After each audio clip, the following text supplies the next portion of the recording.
വയനാട് ദുരന്തബാധിതർക്കായി കോൺഗ്രസ് പണിയുന്ന വീടുകളുടെ തറക്കല്ലിടൽ ഇന്നലെയായിരുന്നു നടന്നത്. 230 വീടുകൾ വാഗ്ദാനം ചെയ്ത ദുരന്തബാധിതരെ പറഞ്ഞു പറ്റിച്ച് വെറും 30 വീടുകൾ മാത്രമാണ് തറക്കല്ലിട്ടത്. കുന്നമ്പറ്റയിൽ കോൺഗ്രസ് വാങ്ങിയ 3.24 ഏക്കർ ഭൂമിയിലാണ് ഇന്നലെ തറക്കല്ലിടൽ നടന്നത്. പരമാവധി 25 വീടുകൾ മാത്രം പണിയാവുന്ന ആ ഭൂമി കാട്ടാന ശല്യം രൂക്ഷമായ പ്രദേശങ്ങളിൽ ഒന്നാണ്. വയനാട് ദുരന്തത്തിന് പിന്നാലെ വലത് രാഷ്ട്രീയ യുവജന സംഘടനകൾ നൽകിയ വീട് നിർമ്മാണ വാഗ്ദാനങ്ങൾ പാലിക്കപ്പെടാത്തതിനെ ചൊല്ലി വലിയ വിവാദങ്ങൾ ഉയർന്നിരിക്കെയാണ് വേഗത്തിൽ നിർമ്മാണ പ്രവർത്തനങ്ങൾ തുടങ്ങിയത്. തദ്ദേശ സ്വയംഭരണ തെരഞ്ഞെടുപ്പ് മുന്നിൽ കണ്ടാണ് ടി സിദ്ദിഖ് MLA കുന്നമ്പറ്റയിൽ തറക്കല്ലിടൽ പ്രഖ്യാപിച്ചത് പോലും. ആദ്യം 230 വീടുകൾ വാഗ്ദാനം ചെയ്തിരുന്ന പദ്ധതി 50 ചുരുക്കി. എന്നാൽ 3.24 ഏക്കർ വരുന്ന ഈ ഭൂമിയിൽ പരമാവധി 25 വീടുകൾ മാത്രമേ നിർമ്മിക്കാൻ കഴിയൂ എന്നതാണ് മറ്റൊരു യാഥാർത്ഥ്യം. 3 കോടിയിലധികം രൂപയ്ക്ക് വാങ്ങിയ ഈ സ്ഥലം കാട്ടാന ശല്യം രൂക്ഷമായ പ്രദേശം കൂടിയാണ്. ഇതിന്റെ ഗുണഭോക്താക്കൾ ആരാണെന്ന കാര്യത്തിലും വ്യക്തതയില്ല. അതേസമയം എൽസ്റ്റൺ എസ്റ്റേറ്റിൽ സർക്കാർ 410 വീടുകളുടെ നിർമ്മാണം വേഗത്തിൽ പൂർത്തിയാക്കി വരികയാണ്.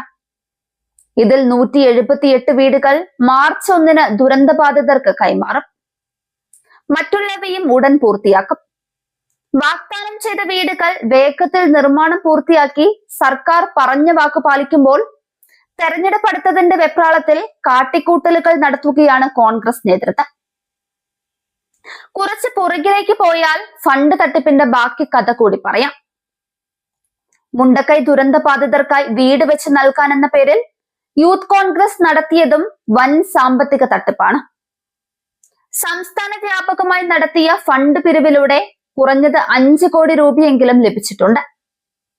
എന്നാൽ വെറും 88 ലക്ഷം രൂപ മാത്രമേ അക്കൗണ്ടിൽ വന്നിട്ടുള്ളൂ എന്നായിരുന്നു അന്നത്തെ സംസ്ഥാന പ്രസിഡന്റ് രാഹുൽ മാങ്കൂട്ടത്തിൽ പറഞ്ഞത്.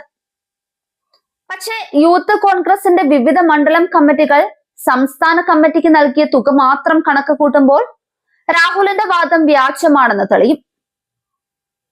മുണ്ടക്കൈയിൽ 8 ലക്ഷം രൂപയുടെ 30 വീട് നിർമ്മിക്കാൻ സംസ്ഥാന കമ്മിറ്റി പിരിച്ചെടുക്കുന്ന 2.4 കോടി രൂപയും സ്പോൺസർഷിപ്പ് തുകയും ഉപയോഗിക്കുമെന്നായിരുന്നു യൂത്ത് കോൺഗ്രസിന്റെ അന്നത്തെ പ്രഖ്യാപനം. ഒരു മണ്ഡലം കമ്മിറ്റി 2 ലക്ഷം രൂപ പിരിച്ചെടുക്കണമെന്നായിരുന്നു സംസ്ഥാന നേതൃത്വത്തിന്റെ നിർദ്ദേശം. പണം പിരിച്ചു തരാത്ത നിയോജക മണ്ഡലം പ്രസിഡന്റുമാരെ മാറ്റുമെന്നും പറഞ്ഞിരുന്നു. ഭൂരിപക്ഷം കമ്മിറ്റികളും പണം നൽകി. ചില കമ്മിറ്റികൾ നിർദ്ദേശിച്ചതിന്റെ ഇരട്ടിയിലധികം തുകയാണ് പിരിച്ചു കൊടുത്തത്. ബിരിയാണി ചലഞ്ചും ബക്കറ്റ് പിരിവ് നടത്തിയും അല്ലാതെയും പല മാർഗങ്ങളിലൂടെ ഫണ്ട് ഒഴുക്കിയെത്തി. പക്ഷെ അതൊന്നും അർഹമായ കൈകളിൽ എത്തിയില്ല എന്ന് മാത്രം. ഇത്രയേറെ തുക പിരിച്ചെടുത്തിട്ടും മുണ്ടക്കൈയിൽ ഒരു വീടിന് പോലും കല്ല് പോലും ഇടാൻ യൂത്ത് കോൺഗ്രസിന് ഇതുവരെ പറ്റിയില്ല.